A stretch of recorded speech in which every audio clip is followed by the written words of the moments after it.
বাংলাদেশের বাইরে পৃথিবীর বিভিন্ন প্রান্তে যেখান থেকে চ্যানেল আই দেখছেন আপনাদের সকলকে সাদর আমন্ত্রণ তৃতীয় মাত্রা দেখবার জন্য। প্রিয় দর্শক, আগামী 4 জুন জাতীয় সংসদে উত্থাপিত হবে 2015-2016 অর্থ বছরের বাজেট, এবং বাজেটকে সামনে রেখে বা বাজেট প্রস্তাবিত হওয়ার পরে এবং বাজেট প্রস্তাবনের পরে পাশ হওয়ার আগ পর্যন্ত সময়টাতে মূলত আমরা বাজেটের নানা দিক নিয়ে কথা বলবার চেষ্টা করি। সেই সঙ্গে বাজেট আলোচনা করতে গিয়ে দেশের সামগ্রিক অর্থনীতি নিয়ে আলোচনা করে থাকি।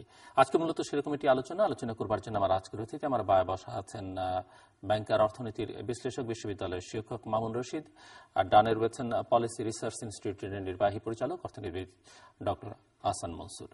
স্বাগত আপনার দুজনকে স্টুডিওতে। ডক্টর মনসুর, আপনাকে বিশেষভাবে আপনি প্রথম এসেছেন তৃতীয় মাত্রায়। যে বিষয়টির আলোচনা শুরু করতে চাই, যে সামনে আগামী অর্থ বছরের বাজেট প্রস্তাবনা হবে এবং বাজেটে আমরা সবসময় বাজেটের দর্শন নিয়ে বাজেট ঘোষণার পরেও আমরা আলোচনা করে থাকি। তো সাম্প্রতিককালের যে বাজেটগুলো তার প্রেক্ষিতে বিশ্লেষণ করে যদি বলা যায় যে এই বাজেটটি যে বাজেটটি প্রস্তাবিত হতে যাচ্ছে এর দার্শনিক দিকটা কি হবে বলে আপনি মনে করছেন? ধন্যবাদ। আপনার পক্ষ থেকে আমিও আমি বলি যে আমাদের শিক্ষক এবং সামষ্টিক অর্থনীতিবিদ ডক্টর আহসান মনসুরকে স্বাগত জানাই। উনিও বলবেন অনেকদিন যাবৎ আমাদের বাজেট, বিশেষভাবে রেভিনিউ অ্যাডমিনিস্ট্রেশনের সাথে ডক্টর আহসান মনসুর জড়িত, এবং বিশেষভাবে মূল্য সংযোজন করের পাদপীঠ সৃষ্টি করার ক্ষেত্রে তার অবদান অস্বীকার করার মতো কোনো জো নেই।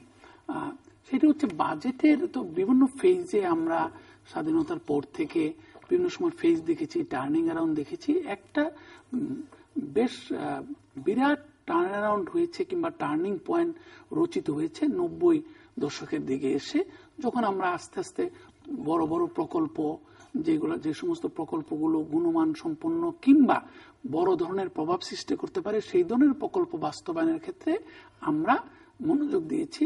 আমাদের ক্লাসিক্যাল যে মনোযোগটি ছিল সেটা তো আমাদের একটা উন্নয়নশীল কিংবা স্বল্প উন্নত দেশ হিসেবে সবসময় আমাদের লক্ষ্য ছিল বিনিয়োগ বৃদ্ধির মাধ্যমে দারিদ্র্য বিমোচন।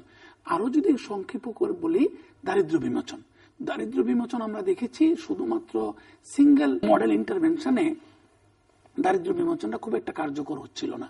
সেক্ষেত্রে আবার গ্রামীণ দারিদ্র্য, শহুরে দারিদ্র্য, সেটার মধ্যে আমরা মাইগ্রেশনের প্রেক্ষিতে যে সমস্ত আমাদের মতো দেশগুলোতে মাইগ্রেশন একটি বিরাট ইস্যু, রুরাল পপুলারাইজেশনের প্রেক্ষিতে কিংবা গ্রামীণ দারিদ্র্যের বৃদ্ধির প্রেক্ষিতে অনেক শহরমুখী জনস্রোত সৃষ্টি হয়।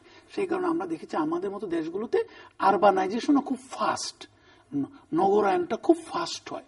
এখানে যদি সেটার সাথে কাপড় সুশাসনের অভাব, সেটা কিন্তু একটা মেসও ক্রিয়েট করে ফেলে গ্রোথের পথে। তো আমরা দেখেছি দারিদ্র্য বিমোচনের উপরে দার্শনিক যে এটা একটা যে ভিত্তি কিংবা জোর দেওয়া, সেটা সবসময় ছিল। 90 দশকের শুরু থেকে আমরা এসে দেখলাম, আমাদের উন্নয়ন সহযোগীদেরকে অবশ্যই ধন্যবাদ দিতে হয়, অ্যাটলিস্ট আমি দিব, যে আমরা মোটামুটি খোলামেলা হয়ে গেলাম যে আমাদের একটা প্রতিযোগিতামূলক অর্থনীতি সৃষ্টি করতে হবে, এবং সেই অর্থনীতি সৃষ্টি করার ক্ষেত্রে প্রাইভেট ইকোনমিক প্লেয়ারদেরকে কিংবা প্রাইভেট সেক্টরকে একটা রোল আনতে হবে। এমনকি গ্রামীণ দারিদ্র্য দূরীকরণও বিআরডিবি মডেলের বাইরে গিয়ে কিংবা কুমিল্লা মডেলের বাইরে গিয়ে সেখানেও প্রাইভেট সেক্টরকে একটা ইন্টারভেনশনের সুযোগ দিতে হবে। তারপর আমরা দেখেছি সেখানে গ্রামীণ দারিদ্র্য বিমোচনটা অনেক ত্বরান্বিত হলো। একটা তো মাইক্রো ফিন্যান্স ইনস্টিটিউশন রয়েছে, আরেকটা হচ্ছে রেমিটেন্স। বা 74-এর দুর্ভিক্ষের পরে এটা আরো সুন্দরভাবে আশা করি ডক্টর আহসান মনসুর বলবেন, আমরা একটা জিনিস শিখলাম যে শুধুমাত্র ঢাকা চট্টগ্রামে গেলেই দারিদ্র্য বিমোচন হবে না, আমাদেরকে দেশের বাইরে চলে যেতে হবে, ওখান থেকে টাকা আনতে হবে। আমরা দেখলাম একটা উন্নয়ন ঘটেছে, সেটা হলো বিদেশে যাওয়া। তারপর 90 দশকে এসে আমরা শিখলাম প্রাইভেট সেক্টর একটা লেড গ্রোথ। সেই সাথে আমাদেরকে উন্নয়ন সহযোগীরা বলল বড় বড় গুণমান সম্পন্ন কিংবা প্রভাব সম্পন্ন প্রকল্প করতে গেলে বাজেটের বাইরে একটা রোল আউট বাজেট করতে হবে, যে এই প্রকল্প বাস্তবায়িত হবে 3টা বাজেট পিরিয়ডে, এই প্রকল্প বাস্তবায়িত হবে 5টা বাজেট পিরিয়ডে। এইটা আমরা একটা জিনিস দেখলাম। আর একটা বাজেটের, যেমন দারিদ্র্যের কথা, বিমোচনের কথা বললাম, প্রাইভেট সেক্টরের মাধ্যমে বিনিয়োগের কথা বললাম। আরেকটি বিষয় আমরা লক্ষ্য করেছি, যেটা নিয়ে ওনারা একটা খুব ভালো কাজ করেছেন রিসেন্টলি, পিআরআই, আমি ওনাদেরকে ধন্যবাদ দিব, পরিকল্পনা কমিশনের সাথে, সেটা হচ্ছে সোশ্যাল সেফটি নেট। যে গ্রামের যে আমাদের স্বাস্থ্য ব্যবস্থার ব্যর্থতার জন্য হোক, আমাদের শিক্ষা ব্যবস্থার ব্যর্থতার জন্য হোক, আমাদের জন্ম নিয়ন্ত্রণ ব্যবস্থার ব্যর্থতার জন্য হোক, আমাদের কিন্তু একটা বিরাট প্যাসেঞ্জার জনগোষ্ঠী জন্ম নিয়েছে, যেটা আমরা সবসময় বলি না কথাগুলা, যে যারা অন্যের উপরে ভর করে চলতে হয়, যারা ভিক্ষাবৃত্তি করছে কিংবা অটিস্টিক কিংবা ইন্টেলেকচুয়ালি চ্যালেঞ্জ, ফিজিক্যালি চ্যালেঞ্জ, প্রায় 1 কোটি, প্রায় আমাদের 9% মতো, উনি আরো ভালো বলতে পারবেন হয়তো, 9% মতো প্যাসেঞ্জার জনগোষ্ঠী।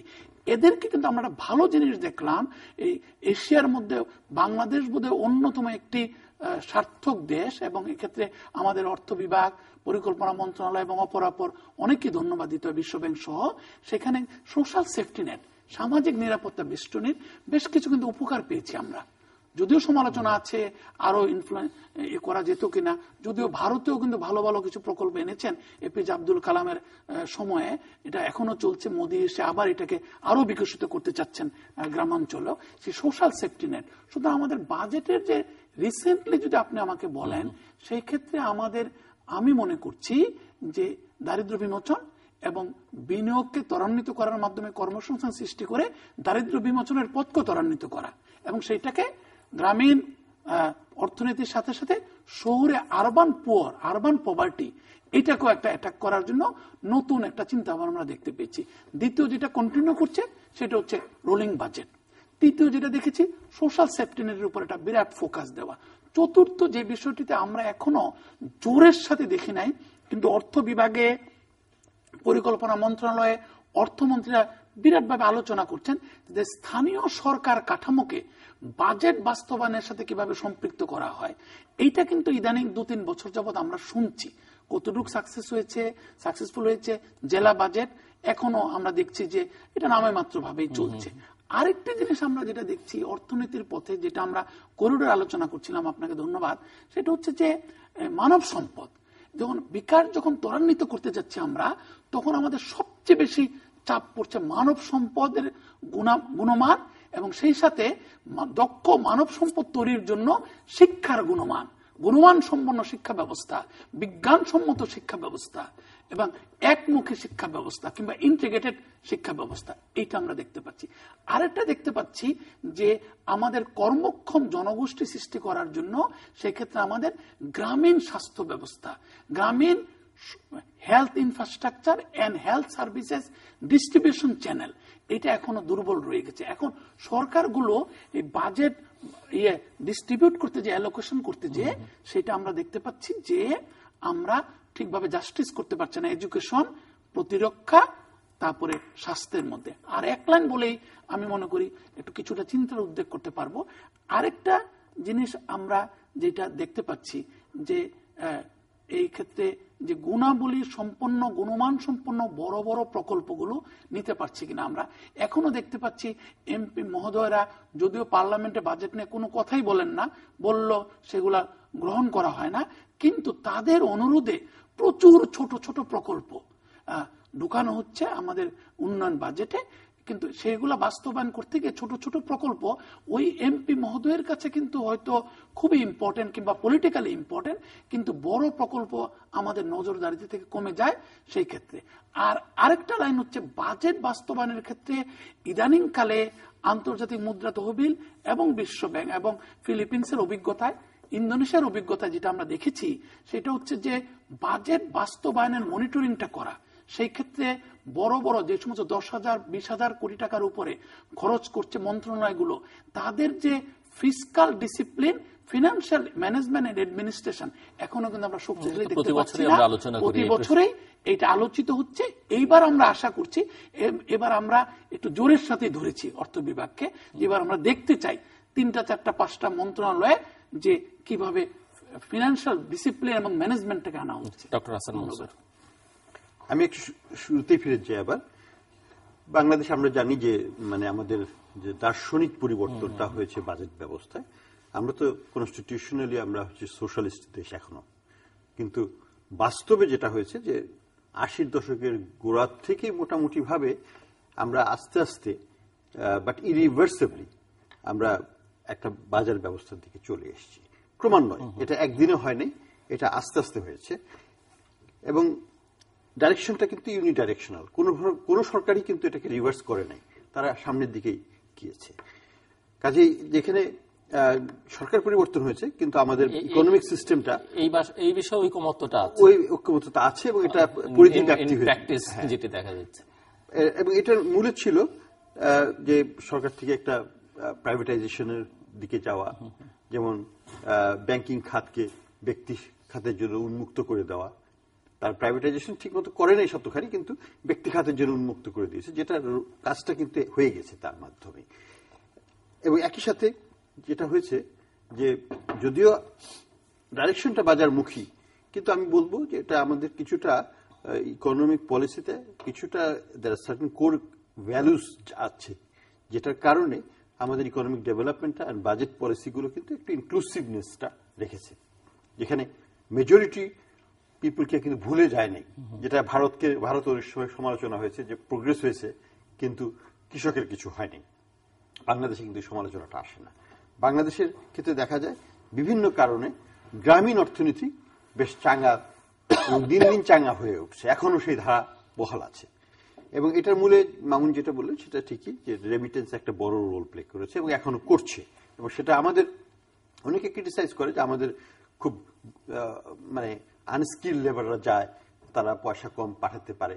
আই এগ্রি, কিন্তু at the same time it's automatically আমরা যেটাকে বলি সেলফ ডাইরেক্টেড, অর্থাৎ সেলফ টার্গেটেড, অর্থাৎ এই টাকাটা গরিবরা আনছে এবং গরিবরাই এটা দিয়ে উপকৃত হচ্ছে।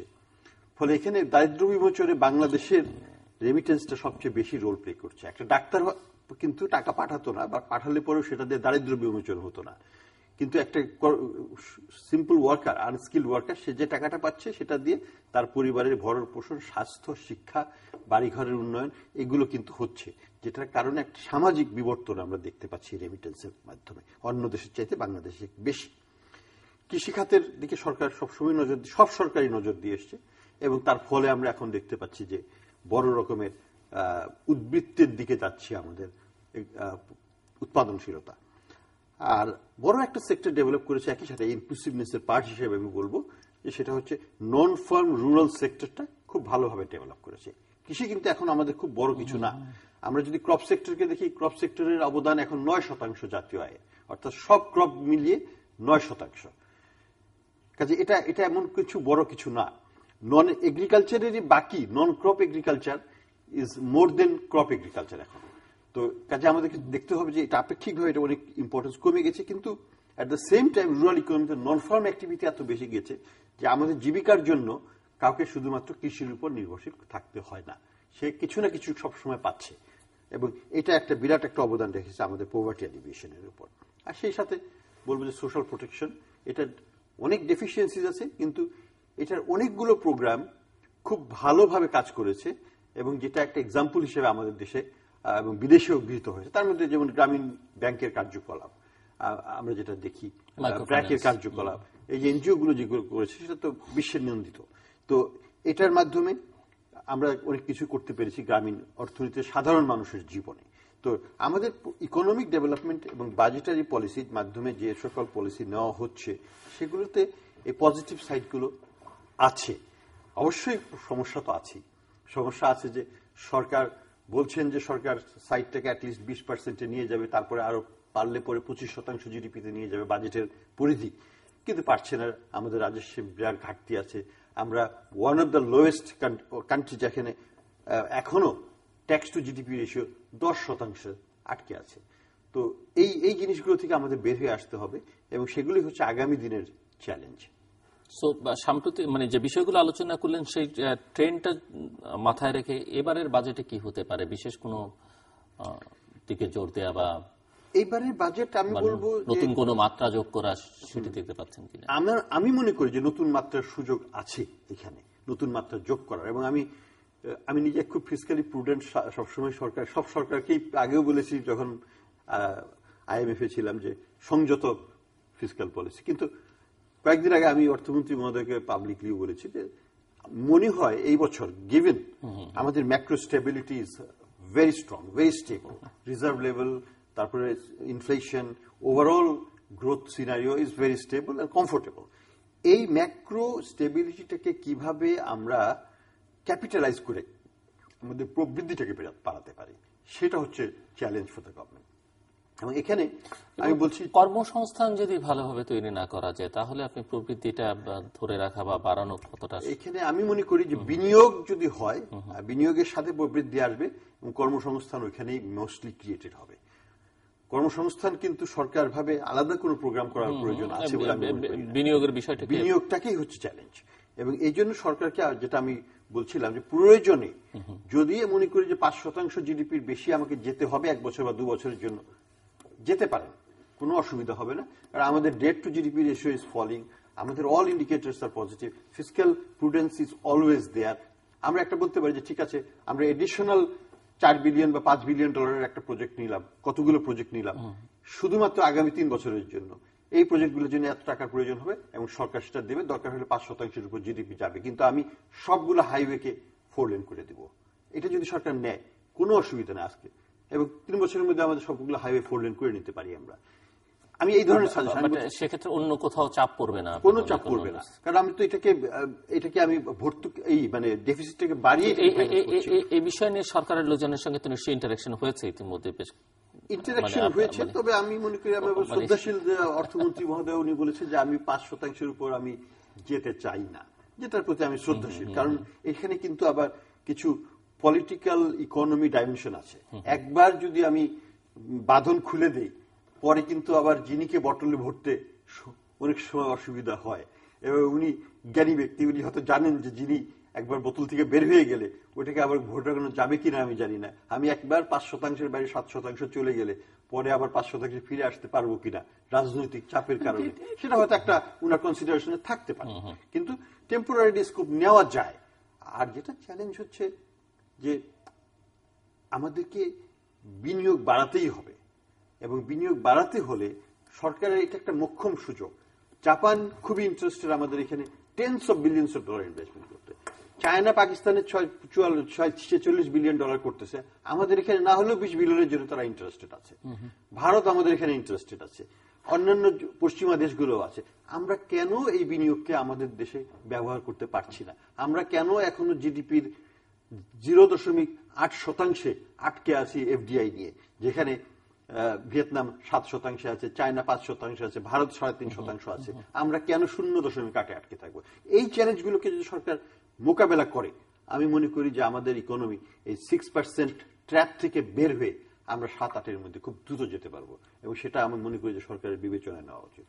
মামুনুর রশীদ, আমি ওনার সাথে একমত। যেটি হচ্ছে আমার যেহেতু আর কিছুটা কাজ করছি, মানে ফিজিক্যাল ইনফ্রাস্ট্রাকচার সংক্রান্ত কিংবা দ্বারা প্রভাবিত কিংবা চ্যালেঞ্জ শিল্প কারখানা গড়ে তোলার জন্য, সেখানে possibly I have got reasonable knowledge about where is the shoe pinching. সেখানে হচ্ছে কি ওখানে বিনিয়োগ বাড়াতে হবে, এভাবে কোনো সন্দেহ না। আমার মনে হয় না যে অর্থমন্ত্রী কিংবা মাননীয় প্রধানমন্ত্রী, কারণ আমরা দেখেছি কি জানেন, 3টা বিষয় ইদানিংকালে দেখেছি যেগুলো না বললেই না। আমি কিছুদিন আগে সাবেক অর্থ সচিব ডক্টর মোহাম্মদ তারেক, যিনি বিশ্বব্যাংকে আছেন এখন, বাংলাদেশে প্রতিনিধিত্ব করছেন নির্বাহী পরিচালক হিসাবে, সো ওনার সাথে প্রায় বাজেটের আগে অনেক আলোচনা হতো বাজেটের দর্শন নিয়ে। এবং আমরা স্বাভাবিকভাবেই যারা বাংলাদেশ কিন্তু গড়ে উঠেছে, একটা উনি সুন্দর কথা বলেছেন যে আমরা কনস্টিটিউশনালি এখনো কিন্তু সোশ্যালিস্ট কান্ট্রি। আরেকটি হচ্ছে পাবলিক সেক্টর, গরিব মানুষ, এগুলা কিন্তু আমাদের কখনো শক্তিশালী পাবলিক সেক্টর, শক্তিশালী রাষ্ট্রায়ত্ত প্রতিষ্ঠান, আমাদের কিন্তু অনেক অনেক নীতি নির্ধারকরা হয় ওইটা ফিলোসফি নিজেরা মানুষের প্রতি ভালোবাসা থেকে মনে করেন শক্তিশালী রাষ্ট্রায়ত্ত প্রতিষ্ঠান থাকবে, শক্তিশালী রেগুলেটর থাকবে, এরকম ভাবেন। আবার অনেকে ধরেন আমাদের নীতি নির্ধারকদের বিভিন্ন পর্যায়ে অনেক ব্যক্তিরা কিন্তু পূর্ব ইউরোপের দীক্ষায় দীক্ষিত হয়, ওখানে পড়াশোনা করেছেন কিংবা রাজনৈতিকভাবে ওখানে দীক্ষিত ছিলেন। এটাও কিন্তু আমাদেরকে অনেক যুদ্ধ করতে হয়েছে, এবং এই যুদ্ধটা বেশি করেছেন doctor Akbar Ali Khan, Zakir Ahmed Khan, doctor Mohammad Tarique, doctor Saadat Hossain, এই সমস্ত যারা আমাদের উত্তর আমেরিকায় শিক্ষা গ্রহণ করেছেন, আবার সিএসপি অফিসার ছিলেন, এবং আবার তারা বিভিন্ন পরিবর্তনের সাথে সম্পৃক্ত ছিলেন, এবং বিশেষভাবে আবার মুক্তিযুদ্ধের সাথে সম্পৃক্ত ছিলেন।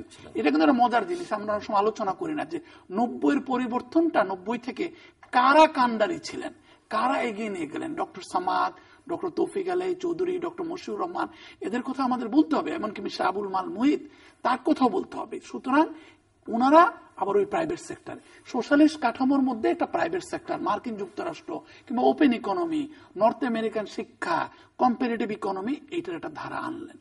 এখন ডক্টর তারেক আমার সাথে একবার একটা মজার কথা বলেছিলেন যে আপনাকে যদি 100 কোটি টাকা দেই, আর যদি আমি নামটা বলছি শ্রদ্ধার সাথেও, বাংলাদেশের বিখ্যাত শিল্প পরিবার থেকে এসেছেন উনি, জনাব তপন চৌধুরীকে যদি 100 কোটি টাকা দেই, আপনার কি মনে হয় আপনি কি করবেন? আমি তো বুদ্ধি পাই না, আমি ফিক্সড ডিপোজিট করবো, ক্যাপিটাল মার্কেটে ফিক্সড ইনকাম সিকিউরিটি ইনভেস্ট করব। বলে তপন চৌধুরী কি করবে বলেন তো? উনার যেটা ইকোনমিক স্কেলে শিখেছে, বড় একটি শিল্প প্রতিষ্ঠান, শিল্প গোষ্ঠীর অন্যতম কর্ণধার, সো উনি আর একটা টেক্সটাইলে এক্সপান্ড করবে, নাহলে ফার্মাসিউটিক্যাল একটা এক্সপান্ড করবে। এই জন্য আমার বাজেটের ফিলোসফিটাকে আমি শিফট করে নিয়ে যাচ্ছি, যেটা মার্কিন যুক্তরাষ্ট্র বলে যে টাকা তাকেই ট্যাক্স ব্রেক দাও, correct me if I am রং, যে নাকি ট্যাক্স ব্রেকটাকে ব্যবহার করে কোনো না কোনো জায়গায় তোমার ফিলোসফিকে সাপোর্ট করতে পারবে। এটা এমপ্লয়মেন্ট জেনারেশনের জন্য হোক, কিংবা বাজারে নতুন প্রোডাক্ট আনানোর জন্য হোক, কিংবা ইনোভেশনকে সাপোর্ট করার জন্য হোক, যেটা ইনোভেশনের জন্য ব্যাক বাই রিসার্চ লাগে, সো রিসার্চ করার জন্য ওইখানে বিনিয়োগ করবে সে। এই কারণে এইটা মোটামুটি খোলামেলা। এখন বিনিয়োগ করতে গেলে শুধুমাত্র যে বলা হয় না, if wishes were horses beggar should ride, তাহলে ইচ্ছা হলে যদি মানে ঘোড়া পাওয়া যেত, তাহলে গরিব ভিক্ষুক লোকটিও কিন্তু ঘোড়ায় চড়তো। এখন জিনিসটা হচ্ছে কি, বিনিয়োগ আমি কোথায় করব? বিনিয়োগ আমি বিদেশিদের জন্য কতটুকু খুলে দিব? বিদেশি বিনিয়োগ আমাদের দরকার। উনি নিজে এফডিআই এর কথা বললেন, 0.8%, অন্যতম কম। আমরা মধ্যমায়ের দেশ হতে চাই, আমাদের দেশের লোকেরা কর্মক্ষম, আমাদের দেশের লোকেরা কর্মক্ষমের চাইতে সবচেয়ে বেশি কর্মনুরাগী। তারা কিন্তু আমাদের অনেক উদ্যোক্তা তখন নিজের দেশের বাইরে গিয়ে বিদেশেই বিনিয়োগ করতে উৎসাহী, তারা করতে চায়। এখন ডোমেস্টিকের জন্য কতটুকু খুলবো, বিদেশিদের জন্য কতটুকু লেভেল প্লেইং গ্রাউন্ড করে দিব। এইখানে বিদেশিরা যে আসবে, কোন বিদেশিরা আসবে? এটা কি বিদ্যুৎ ক্ষেত্রে আসবে, না পানির জন্য আসবে, না এগ্রিকালচারের ক্ষেত্রে আসবে, নাকি গার্মেন্টস এর ক্ষেত্রে আসবে? আমাদের ডোমেস্টিক ইকোনমি আবার খুব স্ট্রং, এটাও দেখতে হবে। আমাদের ডোমেস্টিক যারা ইকোনমিতে যারা সারপ্লাসে চলে যাচ্ছেন, যে গার্মেন্টস করে 200 মিলিয়ন, 300 মিলিয়ন, 400 মিলিয়ন ডলার এক্সপোর্টে চলে যাচ্ছেন, এখন তারা আর সুযোগ পাচ্ছেন না। আর কোথায় ইনভেস্ট করব? টাকা তো আসছে, অলমোস্ট অটোমেটিক টাকা বেরোচ্ছে। এখন ওনারা এত বড় হয়ে গেছেন, এটা অটো গিয়ারে গাড়ি চলছে, যদি অ্যাক্সিলেটার লাগে মাঝে মাঝে, কিন্তু গাড়িগুলো অটো গিয়ারে চলে গেছে বড় বড় কোম্পানিগুলার। এখন তাদের অটোমেটিক টাকা আসছে। এখন টাকাটা দিয়ে কি করবে তারা? তারা আর জায়গা পায় না।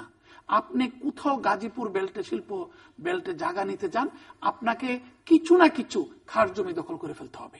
আর আপনি ঢাকায় থাকেন, আপনি ওখানে একজন ব্রোকারের মাধ্যমে জমি কিনবেন, বড় বড় 30 বিঘা, 40 বিঘা, 60 বিঘা জমি নিবেন, অধিগ্রহণ করবেন, সেখানে খাস জমি ঢুকে যাবে, সেখানে আপনার বিরুদ্ধে কেস হবে। আমাদের কোনো ল্যান্ড ইউজ পলিসি নেই। আমরা কতটুকু ল্যান্ড শিল্পকে দিব, কিন্তু আমাদের ল্যান্ড অ্যাডমিনিস্ট্রেশনে কোনো ই গভর্নেন্স প্রতিষ্ঠিত হয় নাই। যদিও 2008 সালে মাননীয় অর্থমন্ত্রী জনাব মুহিত যখন আমাদের বাংলাদেশ আওয়ামী লীগের নির্বাচনী ইশতেহার ঘোষণা করছিলেন, আলোচনা করছিলেন একটি টেলিভিশনের সাথে, উনি নিজেই বলেছিলেন তার প্রধান একটি লক্ষ্য হবে ল্যান্ড অ্যাডমিনিস্ট্রেশনকে অটোমেটেড করা। এইটা যে কি সমস্যা, এই সমস্যা আমি আপনাকে আজকে বলি, গ্যাস বিদ্যুতের চাইতেও সমস্যা। বিদ্যুৎ সমস্যার সমাধান হয়েছে, আমরা আশা করেছিলাম, ঠিক আছে, আমরা স্বাগত জানিয়েছি জনাব আহসান মনসুরদের মতো, যে আমরা ঠিক আছে হোক না রেন্টাল পাওয়ার প্ল্যান্ট, তারপর এটা ট্রানজিশনিং করবে ইন্ডিপেন্ডেন্ট পাওয়ার প্ল্যান্টে। এটা কিন্তু আমরা হতে দেখলাম না।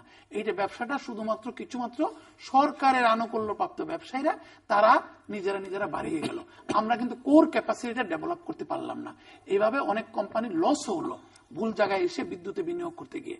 তারপর আমরা দেখলাম কি গ্যাস, আমাদের এটা বিরাট, আমরা দেখেছি আমাদের কম্পিটিটিভ অ্যাডভান্টেজ ছিল ন্যাচারাল গ্যাস, এবং হঠাৎ করে আপনি বলতে পারেন গ্যাস নাই, কিন্তু আমার তো মন মানে না।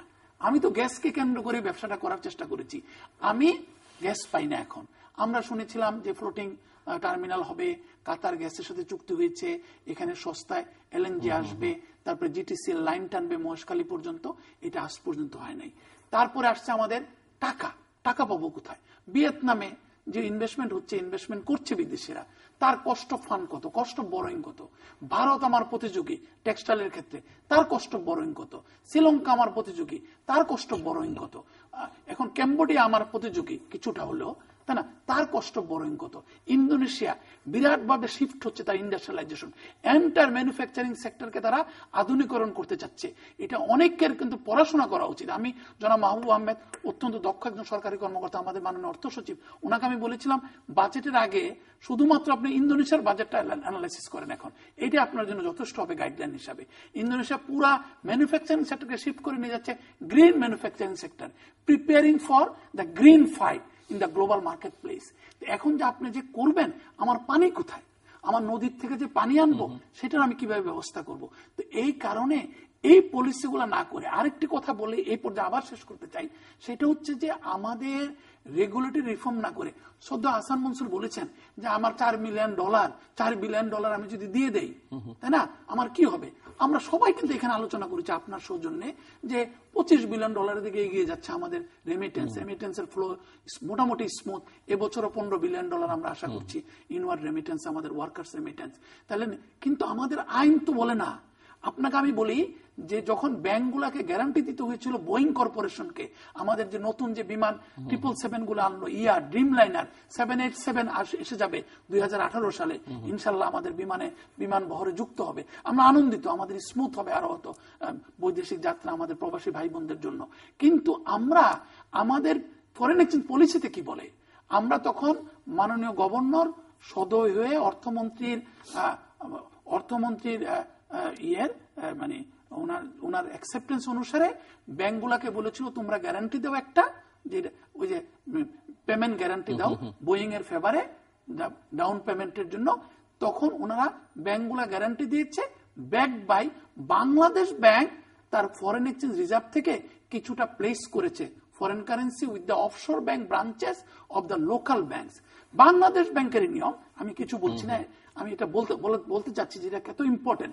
বাংলাদেশ ব্যাংকের যারা অডিট ডিপার্টমেন্ট, যারা ফরেন এক্সচেঞ্জ কন্ট্রোল ডিপার্টমেন্ট, তারা বলেছে বাংলাদেশ ব্যাংকের যে প্রতিষ্ঠার যে আইন, বাংলা ব্যাংকিং কোম্পানি অ্যাক্ট এবং Bangladesh bank order 1972 does not support central bank placing foreign currency fund with the local bank to issue offshore guarantee. তাহলে আপনি বুঝেন, আমার ইচ্ছা আছে, আমি ওনাকে স্বাগত জানাই। তেমনটা আমি আপনাকে বলি, গার্মেন্টস সেক্টর তাদের গার্মেন্টস পল্লী গঠন করতে চায়। গার্মেন্টস আমাদের প্রতিযোগিতা প্রমাণিত হয়েছে। গার্মেন্টস সেক্টর বলছে কি যে আপনারা ইডিএফ ফান্ডটা আরো বড় করেন। এখন রানা প্লাজা ধ্বংসের পরে, তারপরে অন্যান্য জায়গায় অগ্নুৎপাতের পর, মানে আগুন লাগার পরে যে বিভিন্ন গার্মেন্টস ইন্ডাস্ট্রিতে আমরা বলেছিলাম যে capital machinery, compliance equipment, fire fighting equipment আমরা কাজ করছি বিজিএমের সাথে, আমরা দুজনেই কাজ করছি যে তাদের অ্যাকর্ড এবং অ্যালায়েন্সের সাথে তাদের আনার জন্য, যেটা নাকি 3 থেকে 5 বছরের জন্য টার্ম লোন লাগবে এটা ফেরত দেওয়ার জন্য। বাংলাদেশ ব্যাংক ইডিএফ ফান্ড থেকে দেন। এখন ইডিএফ যে গঠন করা হয়েছে, এক্সপোর্ট ডেভেলপমেন্ট ফান্ড, যেটা অত্যন্ত সাকসেসফুল একটা প্রকল্প বাংলাদেশ ব্যাংকের, ওরা আবিষ্কার করেছে যে ইডিএফ হচ্ছে স্বল্প মেয়াদী ওয়ার্কিং ক্যাপিটাল ফাইন্যান্সের জন্য। 3 বছর 5 বছরের জন্য ফাইন্যান্স করতে পারবে না ইডিএফ থেকে। এখন বাংলাদেশ ব্যাংক বলছে, বিশ্ব ব্যাংকের দ্বারস্থ হয়েছে, বিশ্ব ব্যাংকের এবার মিটিং আলোচনা হয়েছে, আমরা আশা করছি মাননীয় গভর্নর মহোদয় থেকে যেটা জানতে পেরেছি কিছুদিনের মধ্যে হতো একটা, বা বিশ্ব ব্যাংক একটি ফান্ড দিবে, তার সমপরিমাণ ফান্ড বাংলাদেশ ব্যাংক দিবে। ওই আলোকে আবার আইন মন্ত্রণালয়ের কাছে যেতে হবে, আবার অর্থ মন্ত্রণালয়ের কাছে যাবে, আইন মন্ত্রণালয়ের কাছে যাবে, আইনটি হবে। এখন দেখা যাচ্ছে বাংলাদেশের গ্রোথের পথে এটা বিরাট বাধা, যেটা নাকি আমাদের interim government doctor Fakhruddin Ahmed, Mir Zahidul Islam বুঝেছিলেন এবং করেছিলেন, যে regulatory reforms commission doctor Akbar Ali খানের নেতৃত্বে এবং better business forum, public private partnership, কোথায় কোথায় আইনগুলোকে আমরা আধুনিক করব, যেখানে আইএফসি বিশ্ব ব্যাংকের একটি প্রতিষ্ঠান, অঙ্গ প্রতিষ্ঠান, তারা সহায়তা করতে রাজি আছে। আমরা কিন্তু এই 6 বছর পেরিয়ে 7 বছরে যাচ্ছি এই সরকারের, আমরা কিন্তু উদ্যোগ দেখি নাই। এই যে আর্কিক ল, আমি ডক্টর হাসান মনসুরের সাথে গলা মিলিয়ে বলবো, আমার যেহেতু প্র্যাকটিক্যাল অর্থনৈতিক ব্যবস্থাপনার সাথে কিছুটা বেশি সংযোগ রয়েছে, আমি বলছি এখন দেখছি ইচ্ছা থাকা সত্ত্বেও ডক্টর আতিউর রহমান করতে চান, মাননীয় অর্থমন্ত্রী করতে চান, কিন্তু Bangladesh bank order, foreign exchange law, rules, regulation, সেগুলো আমাদেরকে সাপোর্ট করে না। এই কারণে একইভাবে আপনি যে বলছেন বাংলাদেশের ব্যবসায়ীরা যাদের দক্ষতা প্রমাণিত হয়েছে, সক্ষতা প্রমাণিত হয়েছে, উদ্যোক্তা গুণাবলী প্রমাণিত হয়েছে, তারা কিন্তু মিয়ানমারে ইনভেস্ট করতে পারছে না, তারা কিন্তু ক্যাম্বোডিয়াতে যে ইনভেস্ট করতে পারছে না, তারা কিন্তু কেনিয়ার স্বাগত জানানোর পরেও, ইথিওপিয়ার স্বাগত জানানোর পরেও ওখানে এগ্রি ম্যানুফ্যাকচারিং প্ল্যান করতে পারছে না। সুতরাং বাজেটে কিছুটা হলো এই যে বাধাগুলা চিহ্নিত করা উচিত এবং আমাদের অধিক হারে এই বিষয়গুলো নিয়ে আলোচনা করা উচিত। আমি এই আলোচনার সূত্র ধরেই বলবো যে এই বাজেটে সরকারের অনেক সুযোগ আছে। পাওয়ার সেক্টরে সরকার কিছুটা অর্জন করেছে, আমি বলবো, স্বীকার করতেই হবে। তবে একটা হাই কস্ট, কারণ এখনো dependence on very short term প্রজেক্টের উপর, এবং সেগুলো ভালোভাবে রিনেগোসিয়েটও করা হয় নাই, সত্যি কথা বলতে এটা নিয়ে প্রশ্ন আছে। যাই হোক, কিন্তু পাওয়ার সেক্টরে সরকারের আগামী 15 বছরের ইনভেস্টমেন্ট লাগবে $60 বিলিয়ন, হিউজ। যদি সেটা বাস্তবায়ন করতে হয়, সরকারের এই রোডম্যাপ যদি বাস্তবায়ন করতে হয়, $60 বিলিয়ন লাগবে। এটা একটা দিক। কাজে বিদেশি বিনিয়োগ আমাদের দেশে আনতে হবে। It's not a choice, it's imperative.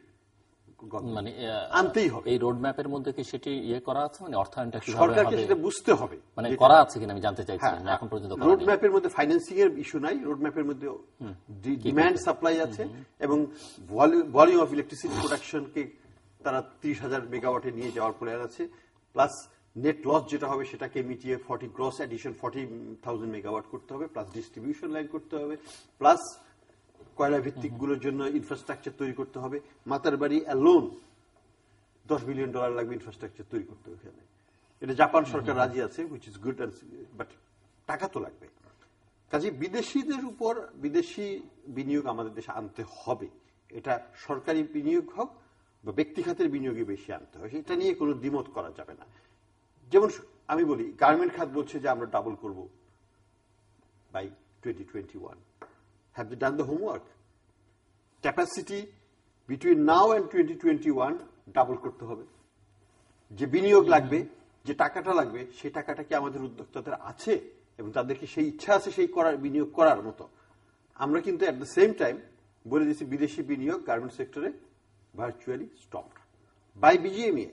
তাহলে বিজিএমইএ নিজেদের কিন্তু কন্ট্রাডিকশন। আমরা বিদেশি বিনিয়োগ আনবো না, নিজের কিন্তু এত বড় সামর্থ্য নাই। কারণ আমি বলি সত্যি কথা বলতে, আমি যদি আজকে 25 বিলিয়ন থেকে 50 বিলিয়নে নিতে চাই, আমাদের ক্যাপিটাল আউটপুট রেশিও যদি 4ও ধরি, এখন 4.5, তাহলে আমাকে কত করতে হবে বিনিয়োগ? Can you imagine? 25 বিলিয়নের জন্য 4:1 রেশিও। আমাদের ওই অর্থ নাই, অর্থটা বাইরে থেকে আসতে হবে। তো আমি যেটা বলতে চাচ্ছি যে আমাদেরকে চিন্তা করতে হবে স্ট্র্যাটেজিক্যালি, যে আমরা যেখানে লক্ষ্যে যেতে চাই সেটা করতে গেলে আমাদেরকে কোথায় কোথায় বিনিয়োগ করতে হবে এবং কোথায় রেগুলেটরি ব্যারিয়ারগুলো তুলে দিতে হবে, যাতে বাইরে থেকে বিনিয়োগ দ্রুত এসে এই গ্যাপটাকে ফিল আপ করতে পারে। এটা একটা জিনিস। আমাদের জমির অভাবের কথা আমরা সবাই জানি।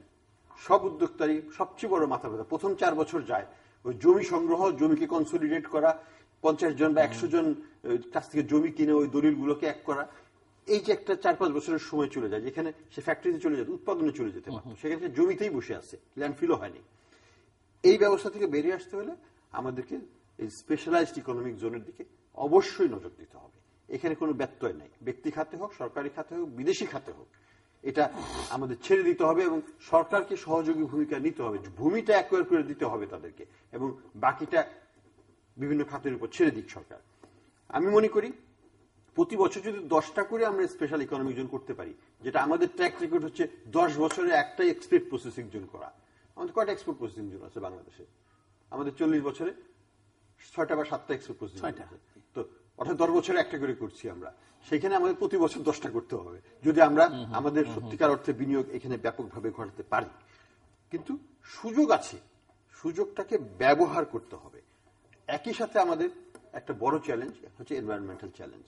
এই যে গার্মেন্ট সেক্টরকে আমরা দেখেছি, এনভায়রনমেন্টালি আমরা অ্যানালাইজ করে দেখেছি যে এখানে যে ওয়েট প্রসেসিং সেক্টরটা আছে, এই যে ডেনিম এবং যেগুলো সুতো থেকে রং করে কালার করে করা হয়, কেমিক্যাল ইউজ করা হয়, তাদের যে ওয়াটার ইউজ, শুধুমাত্র ওয়েট প্রসেসিং গার্মেন্ট ইন্ডাস্ট্রি যে ওয়াটার ব্যবহার করে প্রতিদিন, সেটা বাংলাদেশে ঢাকা শহরের 15 মিলিয়ন লোক যে পরিমাণ ওয়াটার ব্যবহার করে তার সমান।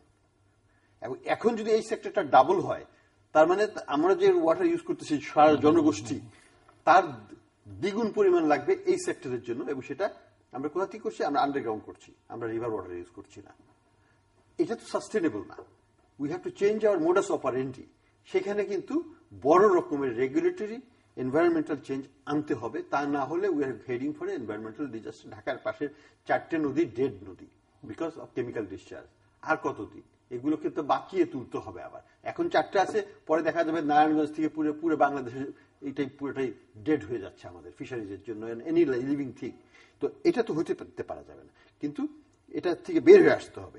আমি মনে করি যে এনভায়রনমেন্টাল চ্যালেঞ্জটাকেও মোকাবেলা করতে হবে একই সাথে। এবং এই যে সুযোগটা আসছে সরকারের হাতে, রাজনৈতিক পরিস্থিতি এই বছর, আমি আগামী বছর মনে করি যে মোটামুটিভাবে স্বাভাবিক থাকবে। এই সুযোগে বিদেশি উদ্যোক্তাদেরকে নিয়ে বিদেশি যেসব অফারগুলো এসেছে জাপান থেকে, চায়না থেকে, কোরিয়া থেকে, অন্যান্য, সেগুলোকে ব্যবহার করে একটা বিরাট যদি কর্মযজ্ঞ করতে পারে সরকার, তাহলে কিন্তু আমরা একটা বিরাট।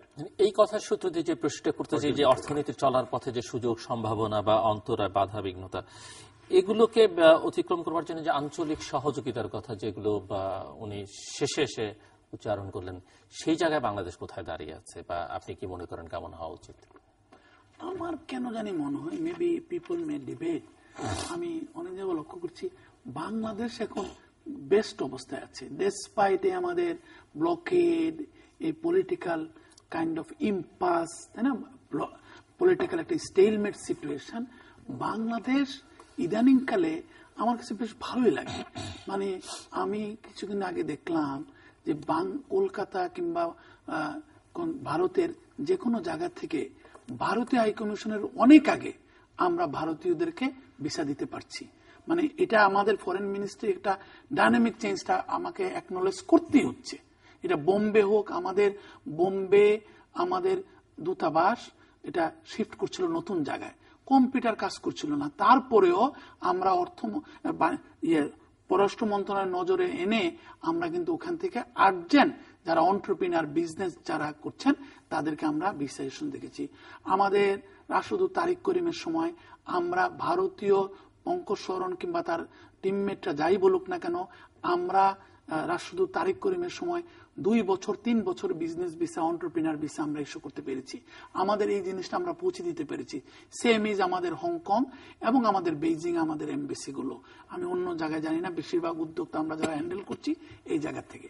তারপরে ফরেন মিনিস্ট্রি ওই যে ওয়াইনিং, ডাইনিং অ্যান্ড ইংলিশ স্পিকিং, তাই না, এই ধরনের থেকে বেশ কিছুটা বেরিয়ে এসছে। মানুষ তো স্বীকার করবে না, হয়তো আমাদের ইদানিংকালে রাষ্ট্রদূতরা আগের মতো পাকিস্তান ফরেন সার্ভিসের লোকজনের মতো সুন্দরভাবে ফর্ক আর কাটলারি ইউজ করতে পারছেন কিনা আমি জানি না, ফ্লেচার ইনস্টিটিউটে যেতে পেরেছেন কিনা জানি না। আমি অনেক বছর পরে দেখছি যাদের মধ্যে একটা দেশকে রিপ্রেজেন্ট করা, যেটা আমরা যখন ইংল্যান্ডে পড়াশোনা করতে গিয়েছিলাম ভারতীয় দূতাবাসে দেখেছিলাম, কুয়েত কিংবা ইউএতে, যে তুমি বাংলাদেশে যাবা, তোমার ভারতে যাবা, কত ডলার আছে দেখি। তাদের একটা বাণিজ্যিকরণ করে ফেলেছিল। তুমি ভারতে গিয়ে কি করবে বলো? তুমি কি ব্যবসা করবে না কি করবে? কোন হোটেলে থাকবে? কত ডলার অ্যাভেলেবল আছে? এই যে বাণিজ্যটা ঢুকে যাওয়া, এইটা কিন্তু কিছুটা ঢুকে যাচ্ছে, সব জায়গায় ঢুকাতে পারছে না। জনাব সাইফুর রহমানের সময় থেকে শুরু হয়েছিল যে বিদেশি দূতাবাসগুলোতে রপ্তানি বৃদ্ধি এবং বিনিয়োগকারীদের সহায়তা করার জন্য একটা উন্মুক্ত একটা আহ্বান সৃষ্টি করা। এইটা আমি আস্তে আস্তে দেখতে পাচ্ছি কিছু কিছু জায়গায় সৃষ্টি হয়ে গেছে। বাধা হচ্ছে ওই সমস্ত যারা রবীন্দ্রসঙ্গীত গিয়ে কিংবা শেক্সপিয়ারের আবৃত্তি করে তারা ইনভেস্টমেন্ট থেকে আবেগের সাথে মিলিয়ে ফেলেন। দুইটা কিন্তু আলাদা জিনিস। এখন মুক্তিযুদ্ধ খুবই প্রয়োজন ছিল, এখন মুক্তিযুদ্ধদের স্বপ্ন নিয়ে শক্তিশালী অর্থনীতি বিনির্মাণের জন্য ওইটার মধ্যে আটকে থাকলে হবে না। আমাদেরকে মিলবো মেলাবো ওইটাও চেষ্টা করতে হবে, লেভেল প্লেইং গ্রাউন্ড ক্রিয়েট কর্মপদ্ধতি হবে। আমি ওই জায়গায় দেখছি একটা প্রস্তুতির পরিবর্তন হচ্ছে। আরেকটা আমার একটু ভালো লাগছে কিছুদিন যাবৎ, সেটা হচ্ছে বড় বড় প্রকল্পগুলো এটা প্রধানমন্ত্রীর অফিসের নজরদারির মধ্যে আনা, এবং আরেকটা হচ্ছে অর্থ মন্ত্রণালয়, পররাষ্ট্র মন্ত্রণালয় এবং প্রধানমন্ত্রীর অফিসের মধ্যে ইন্টারাকশনটা বেড়েছে, এটা ইফেক্টিভ ইন্টারাকশন। আরেকটা যেটা দেখেছি আমি, যে ওই সমস্ত দেশেও একটা পরিবর্তন হয়েছে, যেহেতু বাংলাদেশ একটা স্ট্র্যাটেজিক্যালি ইম্পর্টেন্ট জায়গায় অবস্থান তার। একটা আমাদের হয়েছে বে অফ বেঙ্গল, এটা একটা বিরাট সম্ভাবনা সৃষ্টি করেছে আমাদের সম্ভাবনাময় নারী কিংবা সম্ভাবনাময় একজন ব্রাইড হিসেবে বাংলাদেশ আঞ্চলিকভাবে। আরেকটা হচ্ছে বিসিআইএম এর যেটা সম্ভাবনা সৃষ্টি হয়েছে, যে বাংলাদেশ, চায়না, ইন্ডিয়া এবং মিয়ানমার। তো সেই ক্ষেত্রেও আমাদেরকে কিভাবে আমরা পজিশনিংটা নিব। এখন পজিশনিংটা আমরা যদি নিতে চাই, আমরা নেওয়ার পথে আছি। আমাদের পররাষ্ট্র মন্ত্রণালয়, আমাদের অর্থ মন্ত্রণালয় এবং আমাদের প্রধানমন্ত্রীর অফিস এটা নজরদারিতে নিয়ে এসেছেন, ইম্পর্টেন্স দিচ্ছে। এখন এটা কতটুকু আমাদের ইকোনমিক কাজে ব্যবহার করব, কতটুকু আমি একটি দুর্বল সুশাসন কিংবা নির্বাচন কিংবা অন্য রাজনৈতিক দুর্বলতাকে কভার করার জন্য ব্যবহার করব, এটা একটা বিশেষ বিষয়। আমি যদি সংখ্যাগরিষ্ঠ জনগোষ্ঠীর ভবিষ্যৎ বিনির্মাণের জন্য এই ধরনের আঞ্চলিক সহযোগিতায় ব্যবহার করতে হয়, তাহলে আমাদেরকে আরো বেশি অর্থনৈতিক প্রায়োরিটির দিকে যেতে হবে। আমরা যে নেগোসিয়েশন টেবিলে বসছি, আমরা ভারত থেকে কি পেলাম, কি দিলাম। আমরা শুধুমাত্র ভারত মার্কিন যুক্তরাষ্ট্রের বিরোধিতা করতে চায় ভারত মহাসাগরের ক্ষেত্রে কিংবা বঙ্গোপসাগরের ক্ষেত্রে, কিংবা চীন মার্কিন যুক্তরাষ্ট্রকে দিতে চায় না, কিংবা ভারত আবার চীনকে ঢুকতে দিতে চায় না, কারণ চীন ওখানে মিলিটারি ওয়ারশিপ গুলোকে ডকিং করবে। এইগুলোর মধ্যে থাকা এটা কিন্তু বিরাট একটা টাফ। এখন বাংলাদেশ এমন একটা জায়গায় এসে গেছে, আমি যেটা বারবার বলি, সরকারি কর্মকর্তাদের কাছ থেকে আমাদের চাহিদা বোধ ঐতিহাসিকভাবে সবচেয়ে গুরুত্বপূর্ণ অবস্থায় পৌঁছেছে। এখন সরকারি কর্মকর্তা কি অবস্থা আমি জানি না, কারণ তাদেরকে দেশের এই যে আজকে ভারত মহাসাগরের যে কিংবা বঙ্গোপসাগরের যে আমাদের যে সম্পদ রাজি, আমাদের যে ব্লু ইকোনমির কথা বলছি, আমরা যে সমুদ্র সম্পদকে ব্যবহারের কথা বলছি, সেখানের সাথে geopolitical negotiation skill has become of Paramount importance. এখানে আমরা কতটুকু ব্যবহার করব। আরেকটি বিষয় হচ্ছে যে বেশিরভাগ সময় কি চীন কিংবা ভারত কিংবা মার্কিন যুক্তরাষ্ট্র রাজনৈতিক কারণে আমাদেরকে ব্যবহার করতে চায়। সেই ক্ষেত্রে আমাদের এজেন্ডা হচ্ছে আমাদের সংখ্যাগরিষ্ঠ লোকজনের অর্থনৈতিক মুক্তির জন্য এই গ্লোবালাইজেশন থেকে বেনিফিট এনে দেওয়া। সেই ক্ষেত্রে আমাকে যে একটা ইন্টেলিজেন্টলি অ্যান্ড ডিলিজেন্টলি বিহেভ করতে হবে as a nation, age N United nation, as a আমাদের পলিসি প্ল্যানারদেরকে যে ইন্টেলিজেন্টলি এবং ইন্টিগ্রেটেড ওয়েতে ব্যবহার করতে হবে। It's a tough game, it's a very tough game. এবং আমি মনে করছি যে আমরা দেখতে পাচ্ছি কি চীনের কারণে কিংবা ভারতের কারণে কিংবা শুধু যে নির্বাচনের কারণে তা হচ্ছে তা না, এটার কারণে আমরা হয়তো জিএসপি আমাদের হয়তো এটা সাসপেনশনটা উইথড্র হচ্ছেই না। এইগুলা কিনা আমরা কিভাবে আমরা এগুলাকে ব্যবহার করব। তবে আমরা এগিয়েছি, আমাদের চিন্তাধারাটা বোধহয় একটুখানি ক্লিয়ার হয়েছে যে আমাদের সবচেয়ে বেশি প্রয়োজন হচ্ছে বিভিন্ন ইন্টারন্যাশনাল বডিগুলোতে, ওয়ার্ল্ড ব্যাংক, IMF, এশীয় উন্নয়ন ব্যাংক, ইসলামিক ডেভেলপমেন্ট ব্যাংক, যত জায়গায় আছে আমার ইউনাইটেড নেশন, প্রত্যেকটা জায়গায় আমরা যাতে আমাদের আকাঙ্ক্ষিত ভূমিকাটি পালন করতে পারি। এটা একটা সত্য কথা। আমাকে কিছুদিন আগে সদ্য মির্জা আজিজুল ইসলাম একটি কথা বললেন। আমার দেশের স্যার কেমন মনে হয়, বলে মামুন দেশের অবস্থা তো খুব একটা পছন্দ করছি তা না, কিন্তু অন্যান্য অপর দেশগুলার তাদের অবস্থা তো খুব একটা ভালো না, তাই না? Political governance, internal governance, accountability, institutional freedom to delineate, public interest, law and regulations.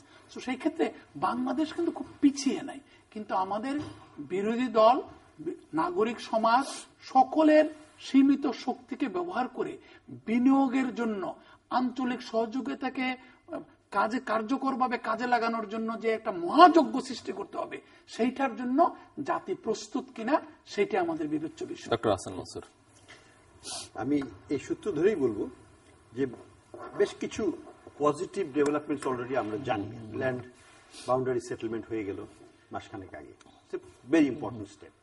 আমাদের সি বাউন্ডারি দিয়েও কোনো বিরোধ নাই, very positive step. Water issue, I hope there are positive movements there. এটা হয়তো সময় লাগবে, ইটস ভেরি কমপ্লিকেটেড ইস্যু, কিন্তু হয়তো এটা ওভারকাম করতে পারবো। এখন আরো জিনিস যেগুলো আসছে পজিটিভ সাইডে আমি বলবো, connectivity and all that. Land transit নিয়ে বেশ অগ্রগতি হয়েছে ভারত, বাংলাদেশ, ভুটান, নেপালের মধ্যে, এবং বলা হচ্ছে যে কোনো গাড়ি will be permitted to go across, এবং আমরা ইউরোপের মতো আমরা ঘুরতে পারবো। হবে কিনা দেখার মতো, আমি সেই দিনের অপেক্ষায় আছি, কিন্তু হোক সেটা আমরা চাই। আরেকটা বড় ডেভেলপমেন্ট যেটা হচ্ছে ক্রমান্বয়ে, সেটা হচ্ছে পাওয়ার ট্রেডিং। পাওয়ার ট্রেডিং আমি সবসময় বলে আসছি, আমরা যদি ধান, চাল, গম, ওষুধ আমদানি করতে পারি পৃথিবীর সব দেশ থেকে, পাওয়ার কেন আমরা আমদানি করতে পারবো না? এবং আমাদের পাশের দেশ ভারত বিরাট প্রডিউসার, ভারতও ডেফিসিট কান্ট্রি, কিন্তু this big producer of power. তারা এখানে ব্যক্তি খাতও আছে, সরকারি খাতও আছে। তো আমরা ওইখানে ট্রেড করতে পারি অবশ্যই। এখন 1000 মেগাওয়াট আসছে, বলা হচ্ছে আগামী বছর 2000 মেগাওয়াট আসবে, হুইচ ইজ পজিটিভ, ওয়েলকাম। এখন জি টু জি হচ্ছে, গভর্নমেন্ট টু গভর্নমেন্ট। এটাকে প্রাইভেট টু প্রাইভেট যদি নিয়ে নেওয়া যায় তাহলে কিন্তু অপরচুনিটিজ আর এন্ডলেস। আমরা যে কোনো টাটার সাথে, আমরা রিলায়েন্সের সাথে, আমাদের যে কোনো wholesaler, power wholesaler can make a trade, and তারা ট্রানজিট ফি দিয়ে দিবে, ফর ট্রান্সমিশন ফি দিয়ে দিবে, and they can distribute to any factory anywhere in Bangladesh. আমাদের তো লোকাল প্রোডাকশনের দরকার নাই। আমার কেন 14 টাকা বা 24 টাকা করে আমরা পাওয়ার প্রডিউস করব, যেখানে 6 টাকা করে ভারত থেকে আমরা আনতে পারি? It's pure economics. আমার কথা হলো যে যদি আমি পারি, যতখানি পারি আমি নেব, ভারত থেকে নেব, ভুটান থেকে নেব, পারলে নেপাল থেকেও নেব যদি নেপাল কোনোদিন সারপ্লাস হয়। তো এই স্ট্র্যাটেজিটা আরো গভীর করতে হবে এবং পিপল টু পিপল করতে হবে, private sector to private sector, যাতে এটা অটোমেটিক্যালি হয়। Initiatives, BCIM is a very important one. China has tons of money and they're ready to do it. এখানে ভারত এবং চায়নার মধ্যে ইকোনমিক রিলেশনশিপটা মোস্ট ইম্পর্টেন্ট, কারণ আমরা হচ্ছি ইন্টারমিডিয়ারি। কিন্তু এখানে ওই দুটো এগ্রিমেন্ট যদি হয় তাহলে এটার থেকে আমরা বেনিফিট পেতে পারবো এনরমাসলি। কিন্তু সিঙ্গুলারলি বিগ ইনিশিয়েটিভ তো আমাদের হাতেই। এটা তো জাপান আমাদের করে দিচ্ছে, মাতার বাড়ি প্রজেক্ট তো জাপানই করে দিচ্ছে, যেখানে বিরাট এনার্জি হাব হচ্ছে, যেখানে বলা হচ্ছে যে এখানে 10,000 মেগাওয়াট শুধু মাতার বাড়িতেই প্রোডাকশন হবে আগামীতে, which is a huge thing for Bangladesh. এখন টোটাল ক্যাপাসিটি হচ্ছে 10,000 মেগাওয়াট বাংলাদেশে, 11,000। তো একটা জায়গাতে যদি আমরা 10,000 করতে পারি এবং ভবিষ্যতে আরো এক্সপ্যান্ড করতে পারি, সেটা একটা বিরাট অপরচুনিটি। এটাকে আমাদেরকে কাজে লাগাতে হবে, বাস্তবায়ন করতে হবে। এখানে চ্যালেঞ্জটা কোথায়? চ্যালেঞ্জ মামুন যেটা বললো সেটা কিছুটা হলেও মানতেই হবে, যে we have a serious quality gap in our administration. এটা অস্বীকারের উপায় নেই। তাদের কাছ থেকে আমাদের এক্সপেকটেশন হচ্ছে সবচেয়ে বেশি। এখন হচ্ছে আমরা এমন একটা তাদের ডেলিভার করার জন্য উপযুক্ত সময় এখন, কিন্তু দেশ এখন তাদের কাছ থেকে চায়, কিন্তু তারা দিতে পারবে কিনা, কোয়ালিটি সেটা আছে কিনা, সেটা একটা ভাবার বিষয়, সরকারকে ভাবতে হবে। এবং ভারত, পাকিস্তান যদি আমরা তাকাই, শ্রীলঙ্কা, সেখানে কিন্তু তারা গভর্নমেন্টকে সাপ্লিমেন্ট করার জন্য বাইরে থেকে কিন্তু লেটারাল এন্ট্রি দিয়ে দিচ্ছে। এডিশনাল সেক্রেটারি লেভেল বা গভর্নর নিয়ে আসলো ইন্ডিয়া, শ্রীলঙ্কাও সে হয়, বাইরে থেকে তারা এনে তাদের ম্যানেজমেন্ট শর্টফলটাকে তারা এক্সপ্যাট্রিয়েট ইন্ডিয়ান, এক্সপ্যাট্রিয়েট পাকিস্তানিদের করছে। কিন্তু আমাদের দেশে কিন্তু এটা বন্ধ। এটা আমরা একজনও এখন পর্যন্ত আমরা করি নাই। কেন করি নাই জানি না, কিন্তু আমাদের কোয়ালিটি কিন্তু তাদের সাথে ভালো না, কিন্তু আমরা এই সুযোগটা নিচ্ছি না। বাট এই সুযোগটা কাজে লাগালে অনেক ইমপ্রুভ করা, এই সুযোগটা কাজে লাগালে পরে আমরা কোয়ালিটি ম্যান পাওয়ার ব্যাংকিং খাতে, পাকিস্তানের বড় বড় ব্যাংকগুলোতে তারা বিদেশি ট্রেড, বিদেশি ব্যাংক ম্যানেজারকে ভালো সিনিয়র ম্যানেজমেন্ট লেগে এনে বসিয়ে দিয়েছে, এন্ড ইট ইমপ্রুভড। পাকিস্তানের যেটা ন্যাশনাল ব্যাংক, হাবিব ব্যাংক এবং ইউনাইটেড ব্যাংকের management tremendously changed over few years. আমরা সেটা করতে পারিনি। আমাদের সেই চিন্তাই নেই আমাদের যে আমরা ওটা করতে পারি।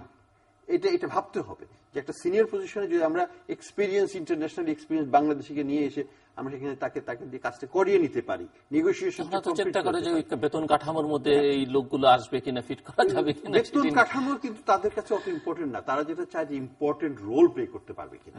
তাকে যদি বলা হয় যে তুমি খালি ফাইল সই করবে, সেটা আসবে না। তাকে যদি চ্যালেঞ্জিং টাস্ক দেওয়া হয়, বেতন কম নিয়েও হয়তো তারা আসতে রাজি হবে ফর এ সার্টেন পিরিয়ড, 3-4 বছর থেকে আবার চলেও যেতে পারে। অসুবিধা তো নাই, আমার সার্ভিসটা পেলেই তো হলো। কাজে আমাদেরকে একটু চিন্তা করতে হবে কিভাবে প্রাইভেট সেক্টর থেকেও গভর্নমেন্টের লোক নিয়ে কাজগুলো করিয়ে নিতে পারি, আমরা ডায়নামিজমটা আনতে পারি সরকারের মধ্যে, এবং সরকারকে সক্রিয় করতে পারি যাতে আমরা এইসব ইনিশিয়েটিভ গুলোকে বাস্তবায়ন করতে পারি। তা না হলে কিন্তু আমাদের স্বপ্নটা স্বপ্নই থেকে যাবে। মামুন রশিদ, আমরা শেষের দিকে আর কিছু যোগ করব? আমি ওনার সাথে একমত। আমি তো অনেক দিনে আমার স্বপ্ন ছিল, যেহেতু আমি ওনার এবং আমার দুজনের সুযোগ হয়েছে, ওনার বেশি দিন সুযোগ হয়েছে পাকিস্তানের ইন্টারনাল আর্কিটেকচারটা শুধু বোঝা না, সেটাকে ড্রাইভ করা, সহায়তা করা সামগ্রিকভাবে আমারও সুযোগ হয়েছে। এবং আমি দেখেছি আমাদের কলিগরা, Zubair Samru, Mian Mohammad Samru, bank of America, Citi bank, এই সমস্ত জেপি মর্গান চেজ থেকে এসে তারা কিভাবে সামগ্রিকভাবে ব্যাংকিং সেক্টরকে চেঞ্জ করে দিয়েছেন। বোর্ড অফ ইনভেস্টমেন্টে এখন তো আমাদের পাকিস্তানের সেন্ট্রাল ব্যাংকের যে গভর্নর, তিনি তো কিছুদিন আগ পর্যন্ত বাংলাদেশে হাবিব ব্যাংকের জিএম ছিলেন, কান্ট্রি ম্যানেজার ছিলেন। সো আমাদের মানে শামসাদ আক্তারকে রিপ্লেস করলো কে? এই যে ভালো ভালো লোকদের যারা রিপ্লেস করেছে প্রাইভেট সেক্টর থেকে এনে। এবং আমি বিশ্বাস করি ওনার মতো ওনার বেশি অভিজ্ঞতা রয়েছে মার্কিন যুক্তরাষ্ট্রে কাজ করার, যে অনেকে কিন্তু আসতে চায়, ট্রাই করতে চায় এবং মন কাঁদে কিন্তু যে দেশের থেকে ফার্স্ট ক্লাস ফার্স্ট হলাম, সব জায়গায় কাজ করলাম, দেশকে কিছু দিতে পারলাম না। দেশকে ইচ্ছাগুলো দেওয়া যায় না যদি পরিপক্ক মানে ইয়ে না থাকে, জ্ঞান না থাকে, লব্ধ জ্ঞান না থাকে, তাহলে কিন্তু অনেকে দেশের জন্য জীবন দিতে চায়, কিন্তু এখন তার মুক্তিযুদ্ধ আর একটা হবে না, জীবনটা কিভাবে দিব, এখন জীবন দিব বিমানকে কিভাবে লাভজনক করব, কারণ বিমানের মাধ্যমে আমার ব্যালেন্স শিটের 2-3,000-5,000 কোটি টাকা চলে যায়। সো এটা দিয়ে আমি 3টা হাসপাতাল করতে পারতাম। আমি বিপিসি কে কিভাবে লাভজনক করব, যে 50,000 কোটি টাকা বিপিসির এক্সপেন্ডিচার, সেটা যদি আমি 2% বাঁচাতে পারি, সেটা দিয়ে হয়তো প্রাথমিক বিদ্যালয়ের 5টা জায়গা বিজ্ঞানের শিক্ষককে বেশি বেতন দিয়ে আমি নিয়োগ দিতে পারি। এইগুলা কিন্তু আমরা ভাবছি না। তো আমাদের একদিকে ভাবতে হবে যেমন বিনিয়োগের একটা মহাযজ্ঞ সৃষ্টি করা, আরেকদিকে যেখান থেকে ব্লিডিং হচ্ছে, ওয়েস্টেজ হচ্ছে, ওয়েস্টেজ ইকোনমিটা কিন্তু আমাদের এখানে এখনো বিরাট একটা অংশ। কিন্তু আপনি চিন্তা করেন আমাদের বাংলাদেশ পেট্রোলিয়াম কর্পোরেশন একা ইম্পোর্ট করে বছরে প্রায় 50,000 কোটি টাকার জ্বালানি। এটা যদি আমাদের শিপমেন্টের কষ্ট একটু বাঁচাতে পারি, এলসি কষ্ট একটু বাঁচাতে পারি, ডিস্ট্রিবিউশন কষ্ট একটু বাঁচাতে পারি, ওয়েস্টেজ একটু বাঁচাতে পারি, আপনাদের এটা যদি 2% হয়, 2% ও 50,000 কোটি টাকা। এইটা দিয়েই তো আমি একটা বয়স্ক ভাতা বাড়াইতে পারি। শুধুমাত্র রিটায়ার্ড শিক্ষকদের জন্য, শিক্ষকরা হায় হায় করে, অঙ্কের শিক্ষক, আমাদের গণিতের শিক্ষক, কি যে অবস্থা আমার সিলেট জেলা স্কুলের, তার অবস্থাটা কি। আমি শুধু বিজ্ঞান শিক্ষকদের জন্য একটা বয়স্ক পুনর্বাসন কেন্দ্র স্থাপন করব। এইটা একটা ডায়নামিক চেঞ্জ এনে ফেলবে, দেখবেন আপনি বাংলাদেশে বিজ্ঞান এবং গণিত শিক্ষার ক্ষেত্রে। আমি শুধু বিপিসির আমাকে যদি দেওয়া হয়, উনি যেটা বলেছেন, আমি এটা নিতে রাজি আছি। আমি বিশ্বাস করি আমার অনেক বন্ধুরা তারা দেশ বিদেশে প্রতিষ্ঠান চালিয়েছে, আমরা অনেক দেশ অডিট করেছি, নাহলে অনেক দেশে চাকরি করেছি, আমরা দেখেছি। আমাদের কিন্তু ইচ্ছা হয়, কিন্তু এইটা ওয়েস্টেজ ইকোনমিটাকে যখনই আমরা বাধা দিতে চাই, সরকারের পক্ষ থেকে একটা বেস্টেড ইন্টারেস্ট গ্রুপ থাকে। আনফরচুনেটলি এই বেস্টেড ইন্টারেস্ট গ্রুপকে কিন্তু প্রশ্রয় দেয়, আশ্রয় দেয় সরকারের শীর্ষ পর্যায় থেকে রাজনৈতিক কারণে। তো ওদেরকে এটাও কিন্তু একটা বাধা। জনাব মুহিত কিন্তু সুন্দর বাজেট করলে হবে না, এই বাজেটের ইমপ্লিমেন্টেশন করে আমাকে কিন্তু আনতে হবে। সেটার ক্ষেত্রে কিন্তু আমরা বিরাট বাধাগ্রস্ত হই। তারপর আরেকটা জিনিস আমরা দেখতে পাচ্ছি, ইদানিং কালে সরকার অনেক কিছুকে প্রশ্রয় দিতে হয় এবং প্রশ্রয় দিতে গিয়ে প্রচলিত নিয়ম নীতি ভাঙছে। যখনই প্রচলিত নিয়ম নীতি ভেঙে সরকারের মদতপুষ্ট কোনো গোষ্ঠীকে সহায়তা দিতে হয়, তখন কি হয়, মনোবল ভেঙে যায় রেগুলেটরি প্রধানদের, যে আমি কি করব ভাই, আমি একটা অন্যায় করলাম, একটা অন্যায় আরেকটা অন্যায়কে প্রশ্রয় দেয়, অনেক অনেক অন্যায়কে খুলে দেয়, অবারিত করে দেয়। এই কারণে আমি মনে করি সর্বশেষে সুশাসনের বিষয়টি, যেমনটা আমার রিসোর্স ম্যানেজমেন্টের কথা বলতে হবে, সুশাসনের বিষয়টিকে চরমভাবে প্রাধান্য দিতে হবে। আপনি কিছু যোগ করবেন মনে হচ্ছে? না, আমি কালকে একটা জিনিস অর্থমন্ত্রী মহোদয়কে বলছিলাম যে আমাদের সবচেয়ে বড় শক্তি এখন কিন্তু আমাদের উদ্যোক্তা শ্রেণী, তারাই কিন্তু অনেক আমাদের অ্যাচিভমেন্টের এই পর্যায়ে নিয়ে এসছে। কিন্তু আমি একটা চিন্তার মধ্যে আছি, এই জন্য আমি জিজ্ঞেস করেছিলাম আমাদের কিছু সিনিয়র উদ্যোক্তাকে, আপনার ট্রানজিশন প্ল্যানটা কি, অর্থাৎ পরবর্তী জেনারেশন কি আপনার এই প্রকল্পগুলো ধরে রাখতে পারবে বা চাইবে। ওনাদের মেইন চিন্তা হচ্ছে গভর্নেন্স, যে আমার ছেলে মেয়েরা বাংলাদেশে আমার মতো করে সার্ভাইভ করতে পারবে না, এবং if that is the assessment, তাহলে আমাদের বাংলাদেশের অলমোস্ট 98% বিজনেসম্যানের এটি ধারণা যে তাদের ছেলেমেয়েরা আসলে এটি। হ্যাঁ, তাহলে ইন্ডাস্ট্রিয়ালাইজেশনের ভবিষ্যৎটা কি হবে, আমরা তাহলে কোন দিকে যাব। আমি সেই জন্য বলছিলাম সর্বশেষে কিন্তু আমাদেরকে good governance, rules of law, institutions এমন ভাবে করতে হবে যাতে পরবর্তী প্রজন্মের, সে রাজনীতিবিদই হোক, তাদের ছেলেমেয়েরাই হোক, বা আমাদের যে উদ্যোক্তা শ্রেণী তাদের ছেলেমেয়েরা হোক, তারা যেন এখানে সুন্দরভাবে জীবনযাপন করতে পারে, দেশকে এগিয়ে নিয়ে যেতে পারে। দর্শক, আমরা অনুষ্ঠানের শেষ প্রান্তে ইতিমধ্যে সম্পর্কে আপনি লিখতে পারেন ডাক, ইমেল, SMS এর মাধ্যমে, ইন্টারনেট, আমাদের অফিসিয়াল ওয়েবসাইট অথবা সোশ্যাল মিডিয়াতে যেসব পেজ রয়েছে সেসব পেজে আপনাদের মতামত রাখতে পারেন। আর আপনাদের মতামতে আমাদের অনুষ্ঠানটি মাত্র আপনি দেখতে পাবেন প্রতি বৃহস্পতিবার এবং শুক্রবার। বাংলাদেশ আমরা দুটোই, বুধবার দুপুর 11:30 এবং শুক্রবার দুপুর 1:05 দেখবেন আমন্ত্রণ। আর ডক্টর হাসান মনসুর এবং ডক্টর মাহমুদ রশিদ, অসংখ্য ধন্যবাদ আপনাদের। দর্শক মণ্ডলী, আমরা কথা বলছিলাম বাংলাদেশের অর্থনীতি নিয়ে এবং বাংলাদেশের অর্থনীতি এগিয়ে যাচ্ছে, কিন্তু চাহিদা অনুযায়ী বা আকাঙ্ক্ষা অনুযায়ী এগুচ্ছে কিনা সেটি নিয়ে একটি বড় প্রশ্ন। এবং এই আলোচনা শুনলে মনে হবে যে আসলে করবার অনেক কিছু আছে এবং অনেক দূর যেতে পারে, কিন্তু যেভাবে এগুচ্ছে তাতে করে খুব বেশি দূর যাওয়া যাবে না। অর্থমন্ত্রীও মাঝে মধ্যে সেই ইঙ্গিতটা করবার চেষ্টা করেন এবং সেখানে যে কাজগুলো করা দরকার দুজনই পরামর্শ দিয়েছেন।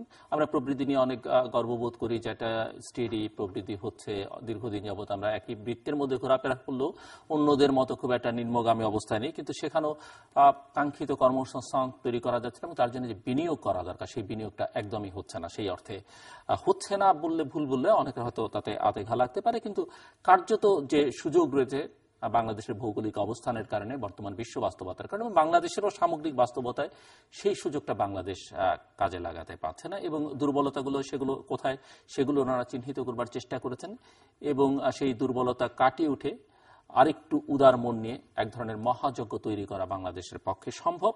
এবং সেখানে যে কাজগুলো আরো জোরের সঙ্গে করা দরকার, গভর্নেন্সের কথা বলেছেন, আইনের শাসন প্রতিষ্ঠার কথা বলেছেন, প্রতিষ্ঠানগুলোকে গড়ে তোলা।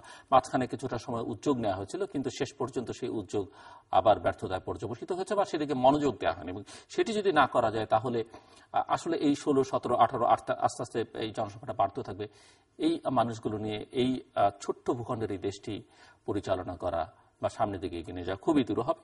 তবে সম্ভাবনা অপার, অফুরন্ত সম্ভাবনা, সেটি কাজে লাগাবার মতো নেতৃত্ব আমরা চাই এবং যে পরামর্শগুলো আমার এই বিজ্ঞ অতিথিরা দিলেন সেগুলো পুরোটা না হলেও খানিকটা যেন তারা কাজে লাগাবার চেষ্টা করেন। দর্শক আমাদের সঙ্গে থাকবার জন্য অসংখ্য ধন্যবাদ। আপনাদের সকলের জন্য শুভকামনা।